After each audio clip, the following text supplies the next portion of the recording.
الحمدللہ رب العالمین والصلاة والسلام علی رسول الامین، اما بعد۔ عزیزان محترم، 25-30 سال پہلے کی بات ہے کہ لوگوں میں مطالعے کا بہت شوق ہوتا تھا۔ وہ اپنی تاریخ کو، اپنے اسلاف کو پڑھا کرتے تھے۔ اگر کسی کے پاس کتب نہیں ہوتی تھی تو وہ لائبریری میں جایا کرتے تھے اور وہاں پہ مطالعہ کیا کرتے تھے۔ مجھے یاد ہے صرف حیدرآباد میں 6-7 لائبریری ہوتی تھی۔ نہ صرف لائبریریاں ہوتی تھی بلکہ وہ لوگوں سے کھچاکت بھری ہوئی ہوتی تھی، اور لائبریری میں جگہ پانے کے لیے لوگوں کو جلدی جانا پڑتا تھا۔ صبح 9 بجے وہاں پہ پہنچتے تھے اور وہاں پہ بیٹھ جاتے تھے اور مطالعات کرتے تھے۔ اگر کوئی آدمی 10-11 بجے وہاں پہ آ جائے تو اسے جگہ نہیں ملا کرتی تھی، ساری کرسیاں فل ہوتی تھیں اور لوگ مطالعے میں لگے رہتے تھے۔ اور بعض لوگ تو اپنے گھروں میں لائبریریاں قائم کرتے تھے اور بڑے شوق سے اپنے دوستوں کو بتاتے تھے کہ میرے پاس یہ کتابیں ہیں، اور اس پر فخر کیا کرتے تھے۔ لیکن آج کیا ہو گیا کہ اب وہ کتابوں پر مٹی جمی ہوئی ہے، ورق بوسیدہ ہو چکے ہیں، اس کی پڑھنے والی نسل یا تو بوڑھی ہو چکی ہے یا مر چکی ہے۔ اب دوسری نسل آ گئی ہے، وہ کتابوں کو ہاتھ بھی نہیں لگاتی، بلکہ اگر وہ کتاب ان کے گھر میں لائبریری کے صورت میں پڑے ہیں تو اس کو بوجھ سمجھتی ہے، اور وہ سمجھتی ہیں کہ انہوں نے خواہ ہمارے گھر میں جگہ لی ہوئی ہے، اور وہ ردی میں بیچ رہے ہیں۔ اب یہ نسل ہے جو ان سے کتابوں سے کوئی دلچسپی نہیں ہے۔ کیوں؟ کیونکہ وہ اب کتاب نہیں، انٹرنیٹ دیکھتی ہے۔ یوٹیوب، فیس بک اور دوسری جتنے بھی انٹرنیٹ کے ذرائع ہیں وہاں پہ دیکھتی ہے، عمومی طور فضول چیزیں دیکھتی ہیں۔ اگر بعض شوقین ہیں جس کو ذوق ہے تاریخ کی تو وہ انٹرنیٹ میں ڈھونڈتے ہیں، کتابوں کو ہاتھ نہیں لگاتے۔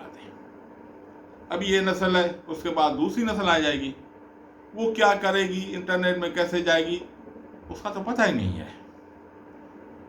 تو اسی لیے میں نے یہ سمجھا، میں نے یہ محسوس کیا کہ ہمارے علماء ہند کی بہت سارے کارنامے ہیں، بہت ساری تحریکیں ہیں، اور بہت سارے واقعات ان کی سوانح عمری ہے، وہ یوں ہی ضائع چلی جائے گی۔ اس کے بعد جو نسل آئے گی تو اس کو پتہ بھی نہیں ہوگا۔ تو اس لیے میں نے ضروری سمجھا، دل میں یہ ارادہ کیا کہ کیوں نہ ہم اپنے علماء کے جتنی بھی جد و جہد ہے، جتنی بھی تاریخ ہیں، اس کو ہم یوٹیوب پہ یا فیس بک پہ اپلوڈ کریں، تاکہ آئندہ نسل کو پتہ چلے کہ ہمارے علماء کی تحریک کیا تھی، ہمارے علماء نے کیا کیا جد و جہد کی، اپنی آزادی کے حصول لے کتنی قربانیاں دی۔ اور میں اپنے دوستوں کو جو میرے ہم عمر ہیں، جن کو یہ معلومات ہے، ان سے بھی یہ میں گزارش کروں گا، خدا را آپ بھی اس کام کو آگے بڑھائیں، آپ بھی کچھ جو کتابیں ہیں اس کو یوٹیوب پہ اپلوڈ کریں، کیونکہ میں ایک آدمی تو کچھ حصہ تو کر سکتا ہوں، لیکن سارا کرنا میرے بس کی بات نہیں ہے۔ اس لیے جو بھی ہمارے ساتھی ہیں، جو بھی نظریاتی ساتھی ہیں، ان کو چاہیے کہ یہ اپلوڈ کریں، اپنی آئندہ نسل کو اس محرومی سے بچائیں۔ تو اس لیے میں نے ارادہ کیا کہ علماء ہند کے جتنے بھی واقعات ہیں ان کی ابتدا کروں اور یوٹیوب پہ اپلوڈ کروں، اور میری اللہ تعالیٰ سے دعا ہے کہ اللہ تعالیٰ جل شانہ مجھے ہمت توفیق عطا فرمائے، اور اس سے دعا ہے کہ میری اس کاوش کو اپنی بارگاہ عزتی میں قبولیت کا درجہ عطا فرمائے۔ تو اس لیے سب سے پہلے میں تحریک شیخ الہند جو ریشمی رومال تحریک سے مشہور ہوئی، اس کی ابتدا کر رہا ہوں، اور یہ چھوٹے چھوٹے ویڈیو کلپ میں قسطوں کے ساتھ آئے گی، کیونکہ یہ بڑی تحریک ہے۔ ایک ویڈیو میں ممکن نہیں ہے، ایک یا دو ویڈیو میں ممکن نہیں کہ اسے بیان کیا جائے۔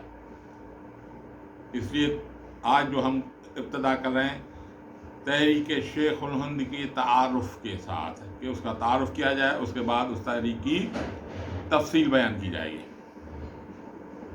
یہ اکتوبر کا مہینہ ہے، 1915 ہے۔ برطانیہ مملکت جو ہے وہ پہلے جنگ عظیم میں پھنسی ہوئی ہے، اور ہندوستان میں ایک بزرگ شخصیت، سفید ریش بزرگ شخصیت جس کی پیشانی سے نور ٹپک رہا ہے، وہ اپنے مرید اور شاگرد مولانا عبید اللہ سندھی کو بولتے ہیں کہ آپ کابل چلے جائیں۔ یہ شخصیت کوئی اور نہیں، دارالعلوم دیوبند کا پہلا شاگرد حجت الاسلام مولانا محمد قاسم نانوتی رحمۃ اللہ علیہ کا تلمیذ خاص، مرشد و مربی حضرت مدنی، علامہ کشمیری، مفتی کفایت اللہ مولانا عبید اللہ سندھی، اور دارالعلوم دیوبند کے تا حیات صدر مدرس، منبع شریعت، طریقت و سیاست، شیخ الہند حضرت مولانا محمود الحسن ہے۔ وہ مولانا سندھی کو بولتے ہیں کہ آپ کابل چلے جائیں۔ کیوں کابل چلے جائیں؟ اس وقت 1915 ہے اور پہلے عظیم جنگ چل رہی ہے جس کے دو فریق تھے، ایک جرمنی، ایک برطانیہ۔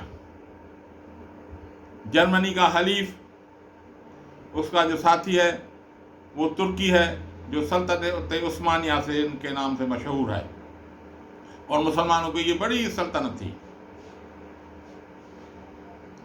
یہ جنگ کر رہے ہیں تو حضرت شیخ الہند رحمۃ اللہ علیہ نے ارادہ فرمایا کہ کس طرح سلطنت عثمانیہ کی مدد کی جائے اور